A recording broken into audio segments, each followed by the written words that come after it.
This episode of the Multiamory podcast is brought to you by adamandeve.com. For 50% off of almost any item and a free sex swing, use promo code MULTI, M-U-L-T-I, at checkout at adamandeve.com.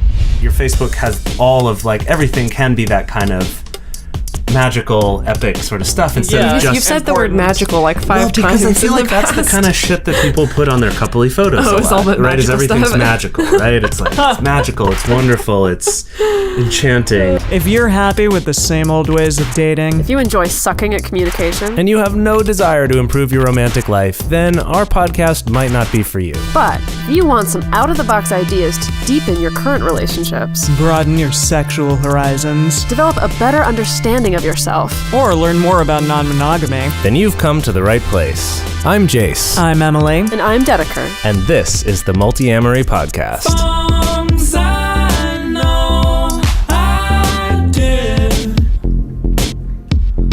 forcing me to form myself to fit.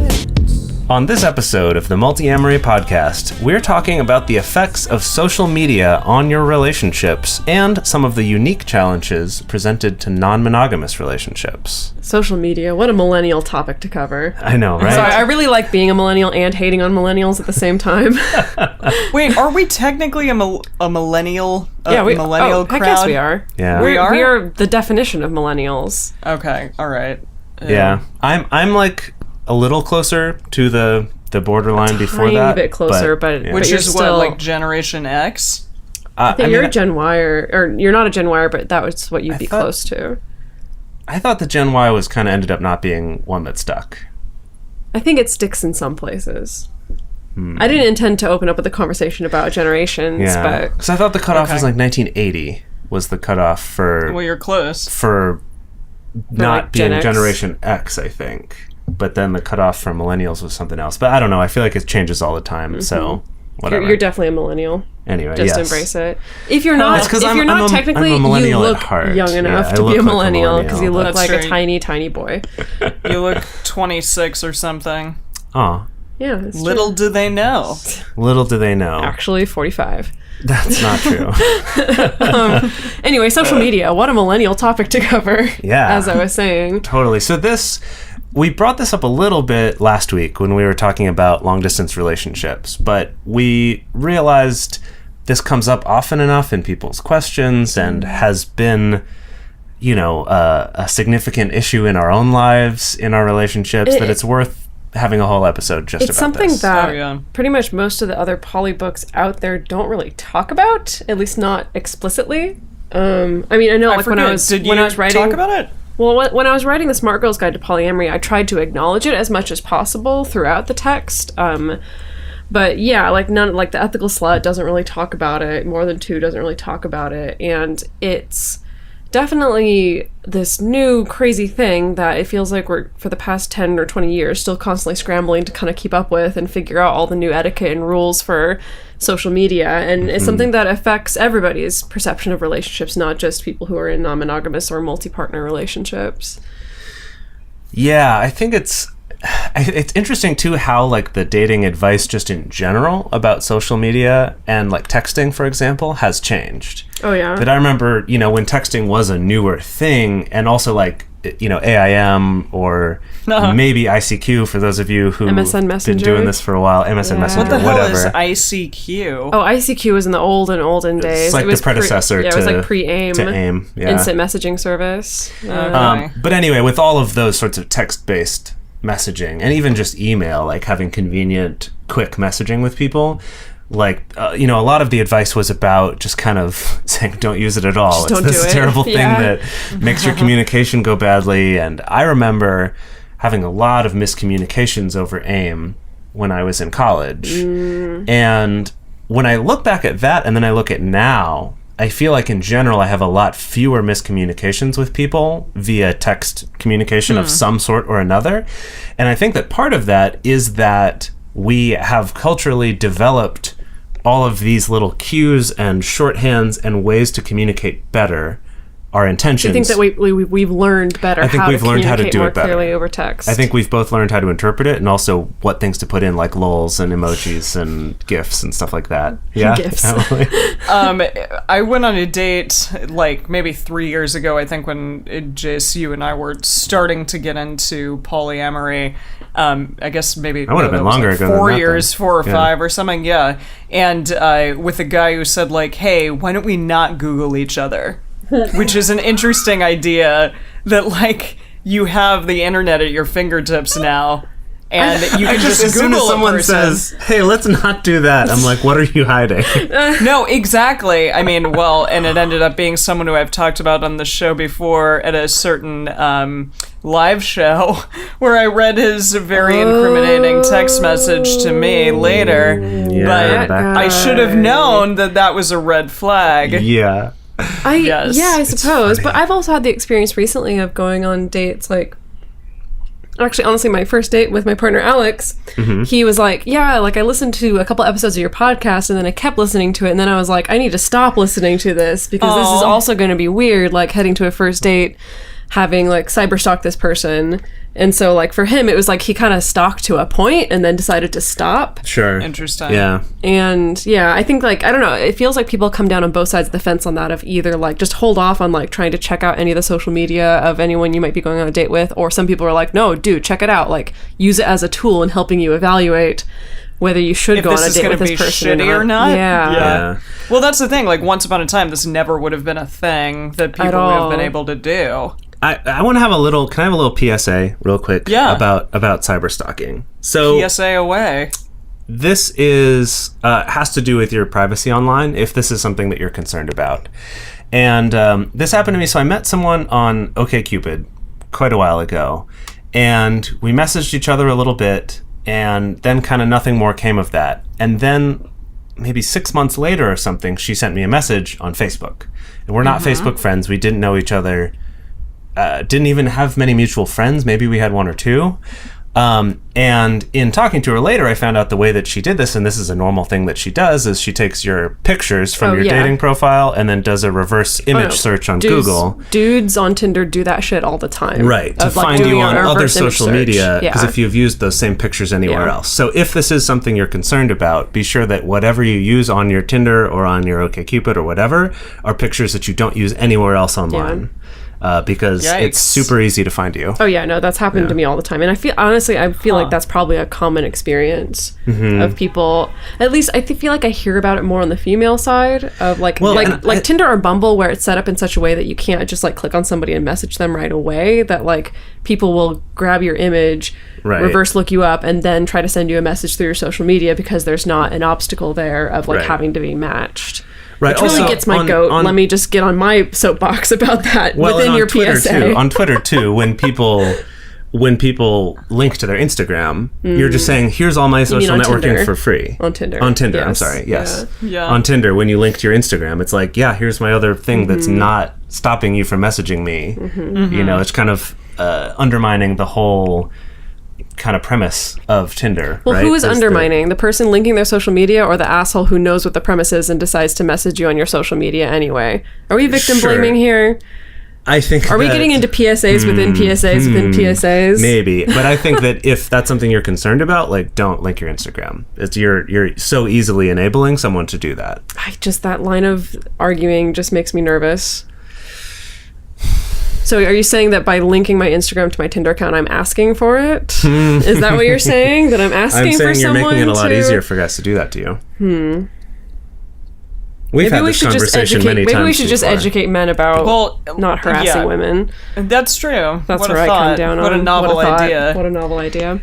But Sure, but I at will the say, Dedeker, anyone who wants to look you up is going to find out what Well, you look okay, like well, I naked have within 30 seconds. A somewhat unique situation where Yes. people don't even have to reverse image search me. They can just search my first name, yeah, Yep. and there I am. you're easy to find. Yep. Yes. Anyway, let's bring this back to social media. We Well- kind of started digging into this a little bit. Right. So the first topic we wanted to cover is this creeping on potential partners. Right. And we use the word creeping mostly to avoid using the word stalking, because I think that like we actually from a language standpoint, we should be better about distinguishing when stalking is unhealthy versus when it is like checking out someone's Facebook profile. Because we kind of use the word stalking very cavalierly, like, oh yeah, I stalked your Facebook profile, or I stalked your Twitter, or whatever. Sure. When like actual stalking really is a more terrible scary, thing and a more scary thing. thing. So that's why we use creeping, or poking Like about. the Radiohead song. Yeah, exactly. Oh, yeah. Okay, Yeah. sure. Sorry, it took me a Creep, second not to- creeping, but creep. Yeah. So how do we feel about that? Because I set up, that some people say like, no, you should do that. That should be part of your factor in deciding whether or not to go out on a date with someone. And then other people are like, no, like, let there be some mystery. Let yourself find out about somebody organically. I mean, I generally think that the advice is pretty sound of being like, do at least a cursory Google search of someone you're going out with. Especially if if you have mutual friends or something in common, I would personally worry about it less. But otherwise, sure, just check it out, see what's going on, just so you're not walking into some super surprising thing. What are the kind of things that you look for when you like creep on somebody's social media before you go on a date with them? How beautiful their Instagram profile is. I try to look at candid photos of them. yeah. Non-tailored photos, if they have any available on Facebook, just to see, like, Yeah. even when they're not in control of what angle the selfie is at, do they still look good? Which makes me sound really superficial. I feel like a thing for me, and you can't always find this. It depends if they have a blog that's publicly viewable or if they're okay with being Facebook friends or something before you go out. But for me, it's like the tone of the stuff they post. If they complain a lot, if like the predominant thing they do is complain on their social media, then I might go in with a little bit of like, hey, it's nice to get to know you, but I'm not sure this would work out. Just for me personally, I don't want that kind of negative attitude in my life. Yeah. What about you, Em? I definitely think that I've Facebook stalked people for sure. Or creeped. Yeah, creeped. You creeped. Yeah. And Instagram and all of that, and sometimes people have websites now. Whoa. You can go and like, well, no, yeah, like, some of the people I'm dating definitely have websites of themselves. Sure, just like personal websites. Totally, Yeah. and then you can go on there, see if they've written anything, like if they've taken any pretty pictures or whatever. Yeah, so I don't know. I mean, I enjoy doing that from time to time for sure. It can give you and some... also after like the first date as well, Sure. if you're Yeah. interested, or if you just met someone randomly. I've met people at parties and I'm like, oh shit, I gotta go home and see what's what happening their here. deal is. Yeah, exactly. We've all become these cyber sleuths. Well, so No. an interesting one for non-monogamous people is creeping on someone to try to see if they're poly or not. Like maybe you kind of suspect they might be, but you don't know for sure. But unless they're super overt and out and like posting links to That's articles the thing. and shit It's like like that, I've That's like us. definitely looked at someone's posting pictures and been like, like they're not overt about this. Like, but I do notice they have a number of coupley looking pictures with more than one person that seem to overlap. And I'm like, maybe they're just real close friends. And you never know for sure. I feel like there's always you never burned know me in for the past, sure. 'cause I feel like just confirmation bias gets in there. That's true. You want it to if be you really true. want it to be true. I've definitely done that in the past where I'm like, well, maybe this is his 2 girlfriends or whatever, and then it hasn't been true. Yeah. That's interesting. Yeah. This actually leads right. us into our next topic, Yeah. which is doing the same thing but for your metamors. Yeah, or for somebody that like Yeah. your partner just started dating, things like Yeah, that. yeah. Usually, it's a newer partner of your partner. Which I go back and forth on that as well. Okay, because tell us about it. That gets into because it gets into rougher territory. Because on the one hand, I think that like if you're just looking at a metamor's social media, you're probably just getting like the best highlights of their life, the best looking pictures. So if you have insecurities around a particular metamor, it's probably going to be just inflamed by looking at their social media. But then sometimes it also works in the opposite of serving to humanize that person as well, the same way that a face-to-face meeting does. Sometimes, not always, but sometimes. It can. Yeah. But, I mean, that's the issue with social media in general, which I think we're going to continue talking about, but that it's the, like, best possible version of yourself Yeah, it's online. the highlight reel. I think for Yeah. me, it's like, okay, so if my partner's like gone out on a couple dates with somebody and I have no idea what this person looks like or Sure. anything, like I want to be able to see their social media to at least see what this person looks like and then maybe back off after that. Because it's kind of like if my brain. I think a lot of people don't have that same impulse control, though. I know. But if you Yeah. think about it, if you don't know what this person looks like, and if your brain goes to creating like the most perfect person, the most perfect threatening person you can think of, and then you see what they actually look like, and you're like, oh, okay, that's what they actually look like, a little bit grounded in reality. But then, what if they're stunning? oh gosh, then it's even worse. I don't know. It's that Schrodinger's cat of metamors on social media. I tend to go more to the don't do so much of the metamor thing, because it's I guess it's one thing if you're becoming friends with this person and getting to know them, then it's like, sure, you want to know what's going on in their life. But if it is just like you really don't have much of a relationship with this person, then at least for me, my preference is to just be like, they're going to do their own thing, and I'm going to focus on my partners and my friends instead of obsessing over what I think this person may or may not be doing or what they may be like. Yeah. We talked about this a while ago. I can't remember what the episode was, but about some studies that had been published about showing that when people spend time on Facebook, they tend to come away with a lower self-esteem and less happiness. Yeah. They found that like sure. people who take a week off of Facebook tend to be much happier and have higher self-esteem and less stuff depressed like that. because of like social comparison theory and things like Exactly, that. because you're seeing this highlight reel of everyone else's life, and you're like, here I am sitting, eating a bag of chips and browsing Facebook, while everyone else is like, hiking Kilimanjaro and doing these awesome things. Wow, that's amazing. Yeah. And so, to say that your metamor is potentially doing that probably could lead to maybe some bad self-esteem. Well, I feel like potentially. I think just having an awareness of that can be helpful. That's true. Of knowing that you're dipping into this person's life, but understanding that it's probably going to be a good parts only version of their life. Yeah. Yeah, and our tactics to tame jealousy, not to necessarily like use that comparison thing. Right. Yeah, don't To compare try to your weak avoid points against someone comparison. else's great points. Yeah. Exactly. Yeah, which is hard Yeah. to not do on social media. Just the nature of the beast. Yeah. Well, and it's addictive. So- That's why what keeps us coming back. Yeah. Yeah, for sure. So, Dedeker, you had talked about sometimes people that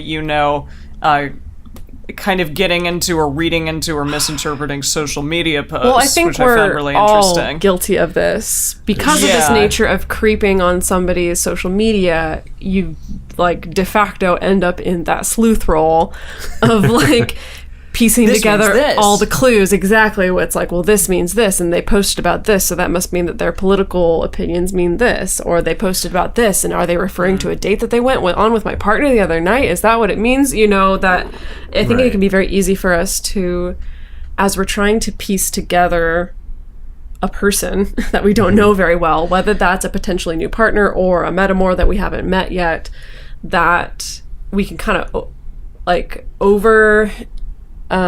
obsess and like apply a lot of meaning to like the clues we find on somebody's social media that may not necessarily be the case. Yeah. Okay, but what I think Emily was trying to bring us to is that this isn't just with new partners. That this kind of reading into or maybe overanalyzing or just misinterpreting social media posts happens also with our longer term partners as well. Yeah, definitely. Oh, for sure. Definitely. Yeah. And this is those kind of things of like, well, I'm dating this person and they told me this, but then I saw on his social media that he tagged his other partner in a post, and then when I looked at his social media, he said this other thing, and now it's making me question it, right? Like, you can see how this can get out of hand really quickly. Yeah. And this one I think is big, because this is not just kind of, I get it, like stalking people online, whatever. This is like something that supposedly this is what social media is for, is kind of knowing what people in your life are up to, whether it's your partners or whatever. But then we end up in this problem where if you feel like you're not getting the whole story, you're going to try to look deeper to find this story that you're not getting. So this reminds me of kind of a larger communication phenomenon in general, which is, I mean, can be very roughly boiled down to indirect versus direct communication. That's kind of reductive, but that's kind of what it comes down to. And the idea that some people, and particularly some cultures, communicate more indirectly, and some cultures communicate more directly. And I feel like we see the same phenomenon in the way that people use social media, because like sometimes people post things on social media and they're not trying to hide some kind of subtext. Like they're not vague booking, like, you know, maybe they are just posting a link to a music video just because they saw it that day and they think it's cool. They're not trying to like make some kind of statement about what's going on in their life and their relationships. But the problem is that some people do that. Like some people do the vague booking, or like leaving something really cryptic, or like, you know, or some kind of passive communication that does mean something. And so I think that like people start to get confused because they don't know what kind of communication this person employs, and or how they employ it on their social media. Yeah, it's man, like this is one that's definitely, I feel like this, at least in my experience with people that I know, tends to happen less often with a partner who you see a lot and are very close with. And this tends to happen more with the partners that you might only see once a week or something like that, where you don't have quite as much like everyday goings-on communication as you do with someone that you might be seeing like 4 days a week or something like that, or someone you live with.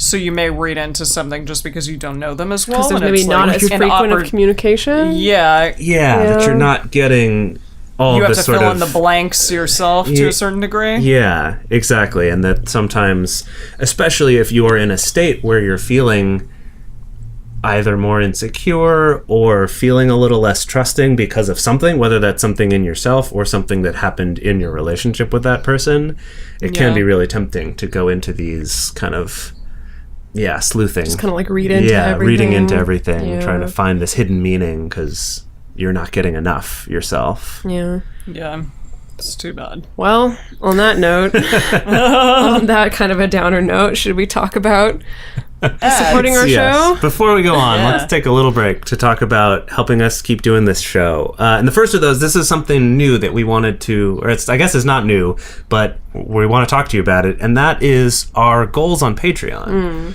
So this is something we've talked to you before about, patreon.com/multiamory, where you can find our page and you can pledge a certain amount of money to help support our show to keep going on and growing.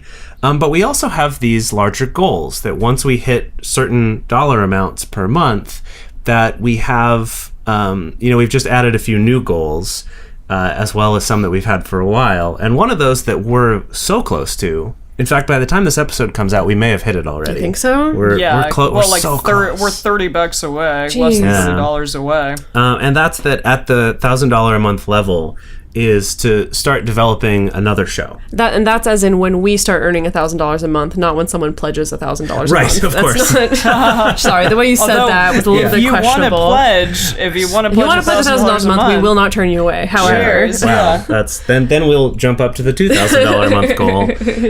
But yeah, once the total is $1,000 a month, that we've been talking for a while about creating a spin-off show, which could be more of a kind of a comedy-based show, or maybe a nerdy show, or something a little more, documentary narrative. We have a couple style ideas that are percolating right now, but we're just kind of waiting to be able to get funding, essentially, to be able to justify spending more of our time creating more content. To be able to have those things and host them and market them and all of that sort of stuff. But then the other one that's really exciting is that at $1,500, which is also not too far away when you think about it, is that we will start having transcripts of all of our episodes. And this is something that has been requested a number of times, and every time we've looked into it, it's just like, gosh, the amount of time or what it would cost to hire someone to do that has just been prohibitive for us, who are doing this thing just ourselves, just for free, pretty much for free, not paying ourselves yet. All this goes back into Multiamory, but we decided this was something enough people have requested and I think would be would be a really useful resource. It would make our episodes easier to search for certain content because it would all be there. It's easier for people who don't necessarily have the time to listen to a half-hour podcast. Maybe they just want to be able to skim like what happened. Or make it or easier to to share show with it people. to family members. Yeah, exactly. Or Yeah, other you could people take for an sure. excerpt and just copy it and send it to someone. like, All of that. Yeah, it would be really great. So at the $1,500 level, so if that's something you would like and you've been thinking about joining our Patreon, maybe that's a reason to do it. To say, hey, let's help them get to the 1,500 so we can have these transcripts. And anybody who joins our Patreon and pledges basically $5 a month and up gets access to our private patron-only Facebook group, which has quickly been burgeoning into this wonderful little community of super supportive people and a really safe place for people to talk about their struggles with their insecurities or with jealousy or share their victories or share the good things that are happening in their life with, just get encouragement when they need it. Yeah, it's been really wonderful. Yeah. Another thing that you could do. So I'm just going to reiterate the way that they can get on that train Yeah. is to go to patreon.com/multiamory. Yes, thank you. Another quick way is to take a moment to go to iTunes or Stitcher, wherever you listen to podcasts, and leave us a review. It'll take you a couple minutes. Super easy to do, and it helps other people to find us because it helps us show up better in search results. It helps people know what they're getting into if they were to start listening to this crazy podcast. And so that would be incredibly helpful to help more people out there know about this stuff if you think it's something that would be useful to them. So just take a quick moment, write us a review. And then the last thing is our sponsor, Adam and Eve. So adamandeve.com, they've been our oldest advertiser. Right now, the offer that we have is if you use promo code MULTI, M-U-L-T-I, at checkout, you'll get 50% off of almost any item, and you'll get a free sex swing. Yeah, which is pretty exciting. And you get free shipping on the whole order. Right? That's great. Normally, there's like a minimum of a certain amount to get the free shipping, but with this code, you just get the free shipping no matter what. It's awesome. And 50% off of almost any item, which is super cool, actually. Yeah. I mean, if you want me to share this, I just ordered a strap-on And got the 50% for off. like $20, which is ridiculous. And it was like a good, also quality strap-on, like not shitty at all. But with that 50% off and the free shipping, it was like super, super cheap and affordable. So Totally. definitely recommend it. Fulfilling what Cooper S. Beckett has Set given into us. motion. Yeah, Yes. exactly. Now we just need to get Jase to peg somebody. I can't. He told us, remember? The definition is pegging. But if you strapped a strap-on to yourself, No, that's what I'm saying. what would it be? Cooper told us. We that would- no, but pegging no, is very okay, specifically. Double dick? But if we strapped a strap-on onto you, what would it be? Like, what if we made it happen? I would Double dictum. a bicorn. A bicorn. What? Like a unicorn, but a bicorn. Because there's God. two horns. I'll bet you there's already a term for this probably sex is. act. Okay. And on that note. on that note, And let's get back to the actual topic at hand Okay. here. Yeah. okay, so I think, the big obvious one with social media is that obviously people really use social media to provide social proof of their relationships. You know, it's why Facebook came built in with this relationship status module, where you can declare to the world when you're in a relationship with somebody, when you got engaged with somebody, when you're married to somebody. There is the divorce status. I don't know if I've ever seen anybody listing their There's a divorce separated status, Oh, is which I there? just saw a friend of mine now has separated, and I was like, People do use it. yikes. Yeah. Oh, People okay. use it. Yep. But it's challenging when you're in an open relationship because it says in an open relationship with. You can just say only- like There's in an only open one blank. relationship. Only one partner. But there's only one blank. Yeah, the same Yes. problem that So- OkCupid has. Totally. It's like, who do you choose? You shouldn't choose anyone. But there's kind of this floating expectation, and this expectation does vary depending on the person. That, like, when you're in a relationship with somebody, you're going to make them kind of visible to your social media feed. As in, like, you'll post selfies together. Maybe you'll update your relationship status and tag them in it. Or you'll tag them when you're going to events. Or maybe you'll even write... post on each other's. You'll post on each other's wall, or maybe you'll even straight up write, statuses about them, things like that. And so, of course, this can present a problem with non-monogamous relationships, particularly if you're not out. And we'll talk more about coming out of the closet on social media a little bit later. Yes. Yeah. Oh, I recall a couple years ago, a coworker of mine I was kind of counseling her through some stuff with polyamory because her boyfriend was dating her and another girl, and that girl really enjoyed selfies and really enjoyed posting stuff on social media, so it would always look like the other girl was the more visible one, even though this chick felt as though she were in the more primary position, which is interesting. It's like, sometimes it's out of your control entirely.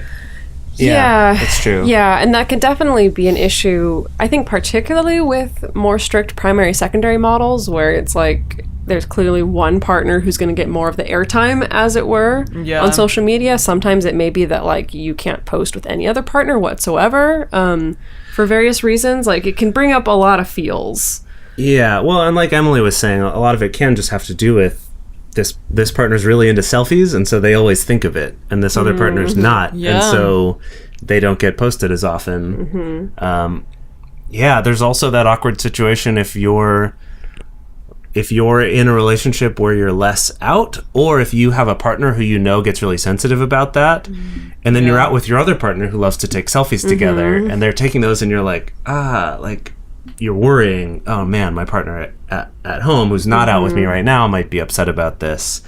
There can be a lot of stuff, especially if you're not openly talking about all of this with each of your partners. Like, it can be a lot of a burden to carry around with you, is worrying about who's getting shown and who's not. And it can be not even just about like how your partners feel, because different partners can feel different things about seeing social media posts with metamors or whatever.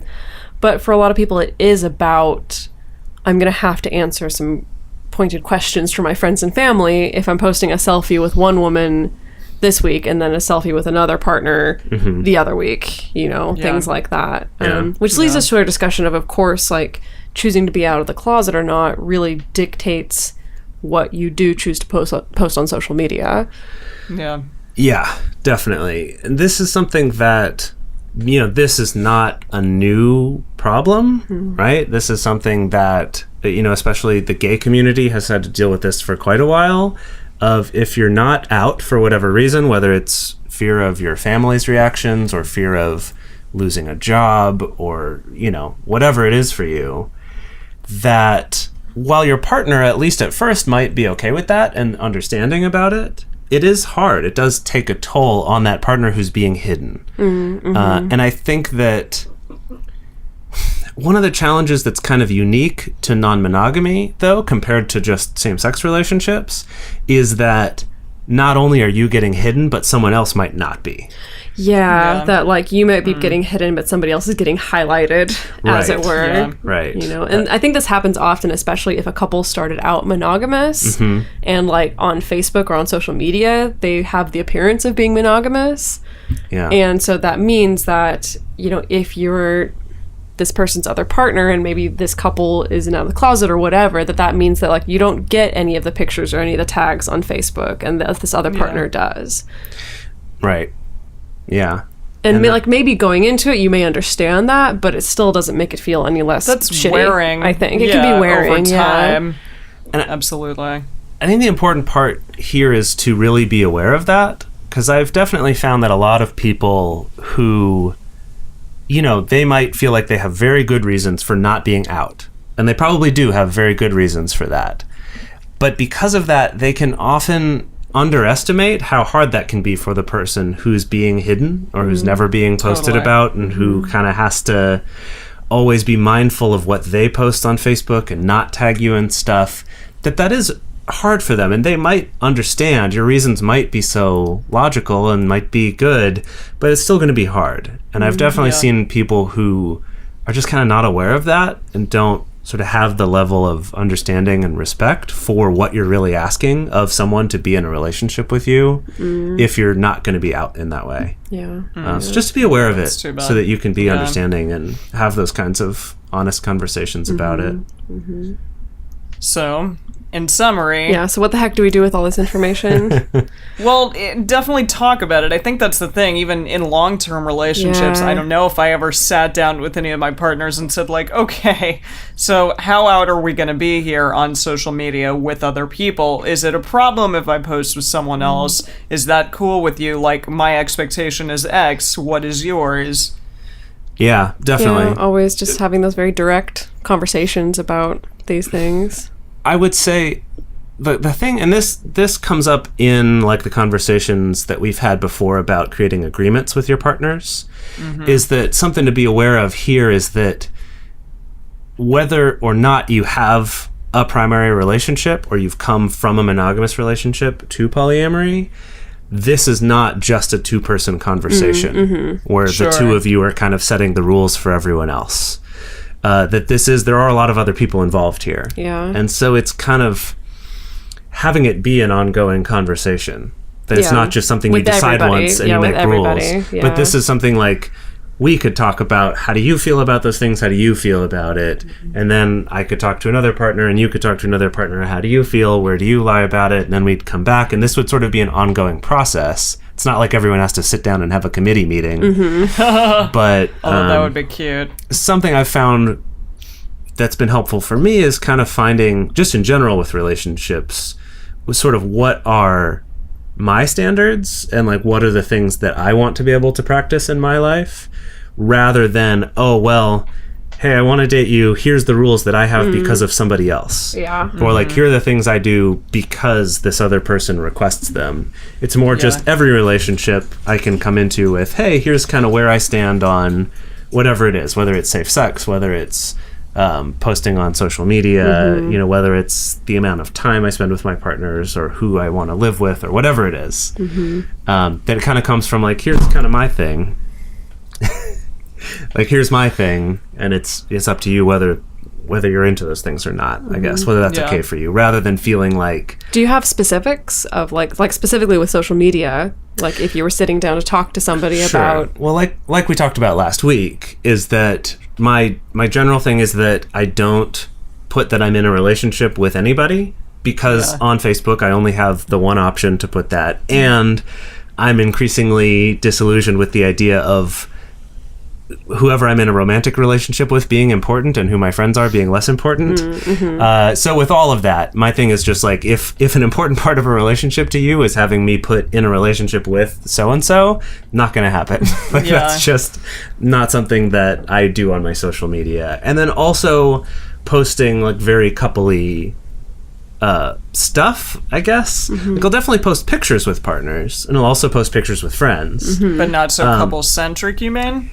Yeah, not putting a lot of the... I've actually moved away from sort of the hashtag boyfriend or hashtag girlfriend or hashtag couple, whatever, you know, kind of identifying with that, and instead being like, I'm doing this thing with this person. Yeah. And you might assume they're all my partners, or you might assume they're all my friends, but that's kind of on you, rather than kind of making that choice, like, oh, am I identifying as a couple with this person but not with this other? Does that mean this person's more important than this other person? So I tend to take a little bit of a kind of less is more approach there, but that's just my approach. There are other people who instead want to use the hashtag boyfriend, hashtag girlfriend with all their partners and like really go all out with that. Well, I think the point of that being that just talk to everybody that you're involved with, because some people put a lot of importance on this and some people don't. Yeah. Some people put, like, you know, don't care about being tagged in a relationship status, but they do care about, like, but I do want to feel like you can share my existence with your friends and family, you know, and some people are going to be more upset by seeing you post pictures of you with somebody else than others will be. And it's kind of up to you to decide and navigate and figure out those individual situations. Yeah, but that it's an ongoing conversation. But I think that this is another situation, as far as the like posting pictures with other partners thing goes, I think this is another thing where the concept of being unapologetically poly works as well. Of like, if from the beginning of your relationship, you're also posting about other partners or other people that you're involved with, if you do such a thing. Right. Rather than kind of trying to sugarcoat it, I guess, or I don't know, just the usual stuff that we say about being unapologetic. Right, of just, don't, like, if you start dating someone new who's kind of new to polyamory, don't all of a sudden start posting less with your other partners because you're worried about easing them into it or something. I found that generally that kind of strategy ends up backfiring, that it's better to just do what you're going to do and what you're already doing instead of trying to because there's so many moving parts. You know, I would say even in a monogamous relationship, though, if you are going into a relationship and changing a lot of your habits to try to be more appealing to this partner or less threatening to them, That's not great either.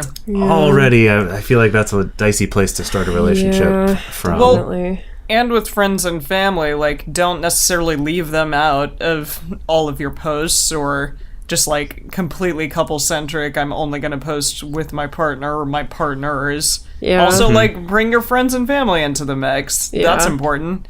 Totally. Let's not leave anyone out here.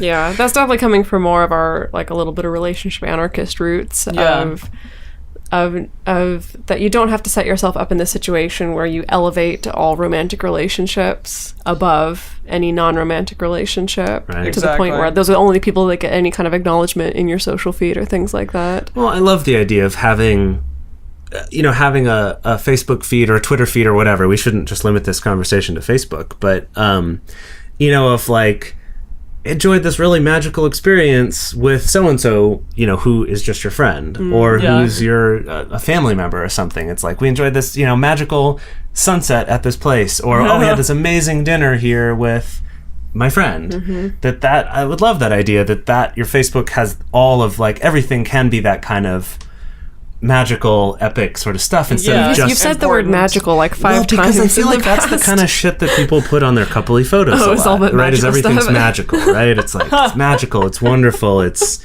enchanting. It's like that type of language we use that implies that our experiences we have with our romantic partners are somehow inherently different or better or more magical than partners with anyone, or than our experiences with anyone else. So I love that idea of kind of having, like, so I'm you're gonna saying, post awesome like, selfies sprinkle with some my magic friends. into your friends and family magic to relationships. everyone else. Yeah. Spread the magic around. Yeah. Don't just save it for... You heard it here first, folks.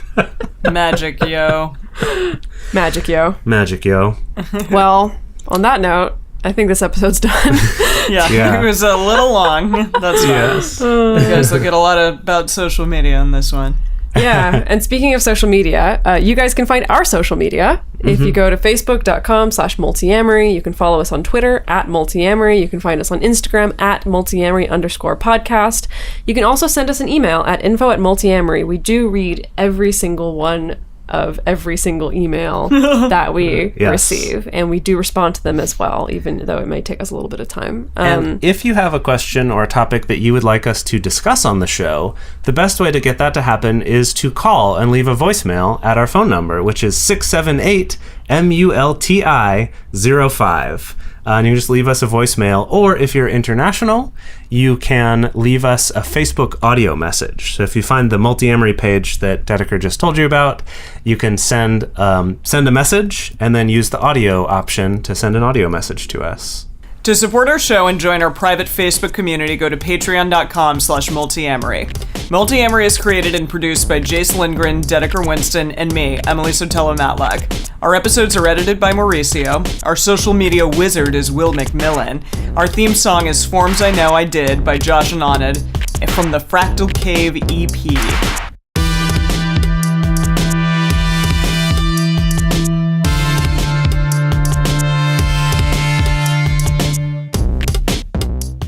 Hi, this is Princess Callie, author of Enough to Make You Blush and founder of kinkacademy.com. You're listening to a Swing Set podcast at swingset.fm.